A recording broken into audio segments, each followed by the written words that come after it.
Praise the lord, హల్లెలూయా. దేవునికి మహిమ కలుగును గాక. క్రీస్తునందు నా ప్రియమైన దేవుని బిడ్డలైన మీ అందరికీ మన కర్మేల్ రివైల్ మినిస్ట్రీస్ తరపున ఉదయకాలపు శుభములు తెలియజేస్తున్నాను. ప్రియులారా, ఎలా ఉన్నారు? మన ప్రభు చాలిన దేవుడిగా ఉండి అనుదినం ఆయన యొక్క రెక్కలను దాచి భద్రపరిచి ఆయన తన యొక్క కృపను మన ఎడల విస్తరపరుస్తున్నారు. అందుకు దేవునికి మహిమ కలుగును గాక. ఆమేన్, హల్లెలూయా. సో మీ యొక్క వ్యక్తిగత జీవితాల్లో, కుటుంబాలలో దేవుడు అనుదినము తన వాత్సల్యతను ఆయన కనపరుస్తూ ఆయన మిమ్మల్ని ఆస్వాదించి సంరక్షించి నడిపిస్తున్నారు కనుక మానక దేవునికి కృతజ్ఞతాస్తుతి చెల్లింపబద్దులమై ఉన్నాం. ఆమేన్. సో ఈ దినపు దేవుని యొక్క వాక్యపు భాగ్యంలో నుంచి మనం గమనించినప్పుడు 66వ కీర్తన 20వ వచనంలో ఈ మాటలు రాయబడి ఉన్నాయి. దేవుడు సన్నుతింపబడునుగాక, దేవుడు స్తుతించబడునుగాక. హల్లెలూయా.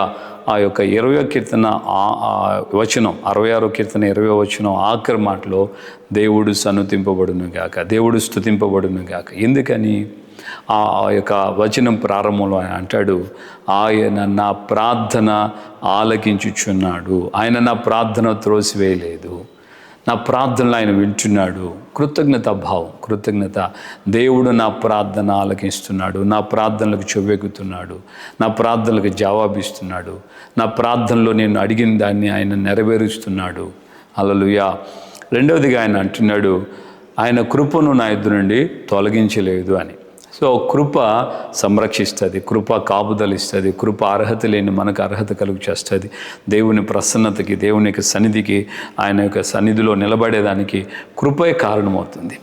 దేవుడు నా ప్రార్థన త్రోసివేయలేదు, తన కృపను నాకు దూరపరచలేదు. ఈ రెండు సౌలు జీవితంలో జరిగాయి. దేవుడు సౌలు ప్రార్థన వినలేదు, దేవుడు సౌలుకి కృపను దూరం చేశాడు. దేవుడే అంటాడు, సౌలునకు నా కృప దూరం చేసినట్లుగా. సో దేవుని బిడ్డలుగా ఈ రోజున మనం గమనించాల్సిన మాట ఏంటంటే, ఈయన దేవునికి కృతజ్ఞతాస్తుతి చెల్లిస్తున్నాడు. ఏమని? నా ప్రార్థనను వింటున్నావయ్యా, నాకు నీ కృపను దూరం చేయలేదయ్యా. ఈ కృతజ్ఞత భావం మనం కలిగి ఉండాలి. దేవుడు కూడా ఈ యొక్క కృతజ్ఞత కలిగిన మనస్సును అలక్ష్యము చేయడాన్ని, కృతజ్ఞత కలిగిన హృదయాన్ని ఆయన కోరుకుంటున్నాడు. ఆయనకి అది ఇష్టమని ఈయన అనుభవపూర్వకంగా అంటున్నాడు. దేవుని యొక్క వాంఛ కూడా. సో అందుకే దేవుడు ఒక చోట అన్నాడు, ఏమనంటే, దావీదు నా హృదయానుసారుడు అని. దేవుని హృదయం ఏంటి? హృదయానుసారుడని, దేవుని హృదయానుసారుడిని ఈయన ఎలాగో కోరుకుంటాడంటే, స్తుతుల మధ్యలో ఆయన ఆశీనుడై ఉన్నాడు. దేవుడు ఘనత నొందదగిన వాడు, దేవుడు మహనీయుడు, పూజనీయుడు. సో దేవుడు చేసిన కార్యాలను బట్టి దేవుని స్తుతించారు మన పితరులైనటువంటి మోషే, అహరోనులు, మిరియాము, సర్వ సమాజం. ఎర్ర సముద్రం దాటి వారు అవతల రాగానే వేల్పులలో నీ వంటి వాడెవరు, మహత్యము కలిగిన దేవుడివి అంటూ దేవుడిని వారు కీర్తించి ఘనపరిచి కొనియాడాడు. హల్లెలూయా. సో దేవుడు అందుకు కూడా సంతోషించాడు, ఆనందించాడు. సో మనము ఆయన ఎదురు నుండి పొందుకున్న లేక ఆయన చేసిన ప్రతి కార్యాన్ని బట్టి మనం మానక ఆయనకి కృతజ్ఞతాస్తుతి చెల్లింపబద్దులమై ఉన్నాం. కృతజ్ఞతను ఆయన ఎట్టి పరిస్థితుల్లో నిర్లక్ష్యం చేయడు. కృతజ్ఞతలో ఆయన్ని మనం కీర్తిస్తున్నాం, ఘనపరుస్తున్నాం. ఎందుకంటే ఆయన ఒక్కడు మాత్రమే పూజనీయుడు.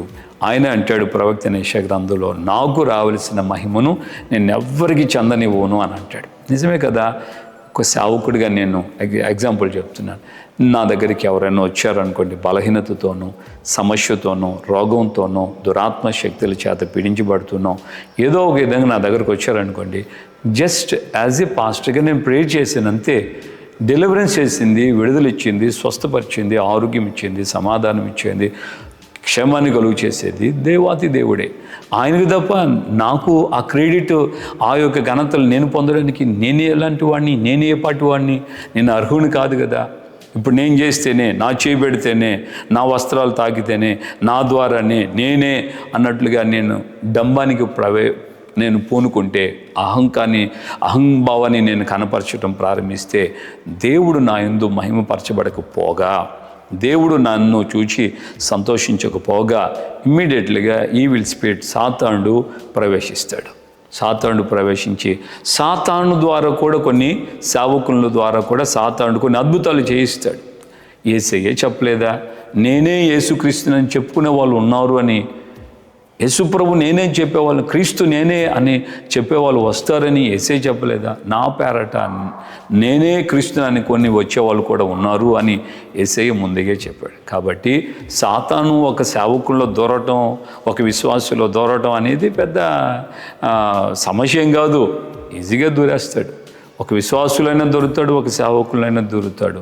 ఎప్పుడనంటే దేవునికి చెందవలసిన ఘనతను మనము ఆయనకి ఇవ్వకుండా మనకు ఆపాదించుకుంటే, నన్ను బట్టి నేను చేసిందా, నేను చేశాను, నేను తీసుకొచ్చాను, ఈ కుటుంబాన్ని ప్రార్థనలోకి యేసు ప్రభు దగ్గరికి నేను నడిపించాను, ఈ కుటుంబాన్ని నా ద్వారా రక్షణలోకి వచ్చారు, ఈ కుటుంబం నాది.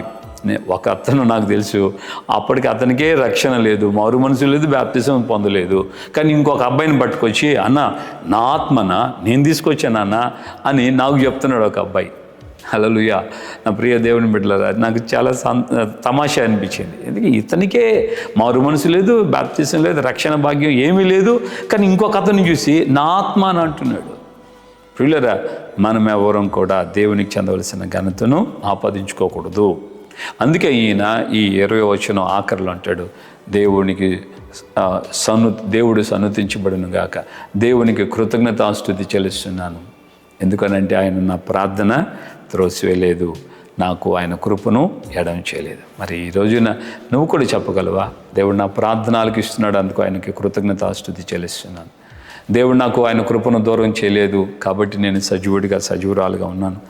అనారోగ్యం, కన్నీళ్ళు, దుఃఖం, శాపం, దరిద్రత, ఇబ్బందులు, సాతాను ప్రభావాలు, అందరూ నన్ను విడిచిపెట్టి వెళ్ళిపోయిన సందర్భాలు ఇవన్నీ నా జీవితంలో ఎదురయ్యాయి. వాటన్నిటిలో కూడా దేవుడు తన కృపను నాకు దూరం చేయలేదు. హల్లెలూయా. ప్రార్థన చేసుకుందామా? దేవునికి కృతజ్ఞతాస్తుతి చెల్లిస్తూ ఆయన సన్నిధిలో ముందు కొనసాగించబడదాం. పరిశుద్ధుడైన తండ్రి, మీ పాదాల స్తోత్రాలు. ఈ కాలం ముందు మాతో మీరు మాట్లాడి మమ్మల్ని ధైర్యపరిచారు, బలపరిచారు. అందుకే స్తోత్రాలు. ఈ మాటలు విన్న మా జీవితాల్లో మేము మానక కృతజ్ఞతాస్తుతి చెల్లిస్తూ అయ్యా మిమ్మల్ని హెచ్చించి ఘనపరిచి కీర్తింపబద్ధులమై ఉన్నాం. మీరు మా ప్రార్థన త్రోసివేయలేదు, మాకు మీ కృపను దూరం చేయలేదయ్యా. ఏ పాటి వాళ్ళం నా తండ్రి అయ్యా, విసిరి వెళ్ళి తిరిగి రాని గాలి లాంటి వాళ్ళం, నీటి బడుగుతో సమానం మా బ్రతుకులు. ఈ యొక్క నాయన జీవితాల్ని మీరు అయ్యా కృపతో కాపాడి సంరక్షిస్తున్నారు. ఎన్నో పోరాటాలు, ఎన్నో సమస్యలు, ఎన్నో కన్నీళ్ళు, వేదన, వీటన్నిటి మధ్యలో మీ కృప మాకు దూరం కలిగి అయ్యా, మీ కృప మాకు దూరం కలిగి, మీ కృప మాకు దూరం కలిగి అయినా మీ ప్రేమను బట్టి, మీ దయను బట్టి, మీ కృపను బట్టి మీ పాదాల దగ్గర నమస్కరిస్తున్నాం. మీరే సమస్త ఘనత మహిమ అయ్యా ప్రభావములకు యోగ్యులు మీరే. మీకే కృతజ్ఞతాస్తుతి, మీకే వందనాలు చెల్లిస్తున్నాం. ఒక్కొక్క బిడ్డనైనా మీ సన్నిధిలో మానగా కృతజ్ఞతాస్తుతి చెల్లిస్తూ మీ యొక్క నాయన రాకడికి రాజ్యానికి సిద్ధపట్టుకు సాయం ఇచ్చండి. ఘనత మహిమ ప్రభావాలు మీరు మాత్రమే పొందమని యేసు నామములో ప్రార్థన చేసి పొంది ఉన్నాము తండ్రి. ఆమెన్. ప్రభువును రక్షకుడైన యేసుక్రీస్తు కృపయు, తండ్రి అయిన దేవుని ప్రేమ, పరిశుద్ధాత్మిక అన్యోన్య సహవాసం, సమాధానం ఇప్పుడు ఎల్లప్పుడు సకల పరిశుద్ధులకి మనకును ప్రభు రాకడ పర్యంతం కృపతోడే ఉండి నడిపించును గాక. Amen, amen, amen. హల్లెలూయా. ప్రభుపేట అందరికీ వందనాలు.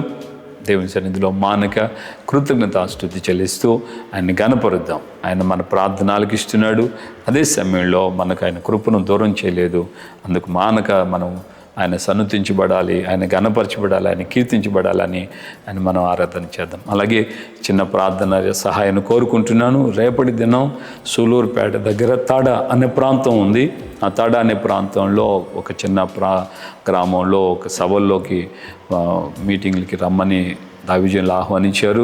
కాబట్టి నేను అక్కడికి వెళ్తున్నాను. రేపు సాయంకాలం ప్రార్థనలో వాక్య పరిచర్య చేయాలి కనుక మీ అందరి ప్రార్థనలు కోరుకుంటున్నాను. ప్రభు నాకు సహాయం చేయనట్లుగా నా నోరు ఆయన ముట్టి ఆ ప్రజలకు అవసరమైన వాక్కుల చేత ఆయన యొక్క బిడ్డల్ని దర్శించినట్లుగా, కృప చేత ఆ ప్రాంతం రక్షణలోకి ఎవరైతే రక్షించబడాలో వారు రక్షణలోకి నడిపించబడినట్లుగా, సేవా పరిచర్య సేవకులు వారు దీవించబడినట్లుగా మీ ప్రార్థనలో జ్ఞాపం చేసుకోవాలని ప్రేమతో కోరుకుంటున్నాను. కృప మనకు తోడుగా ఉండను గాక. Praise the Lord. హల్లెలూయా.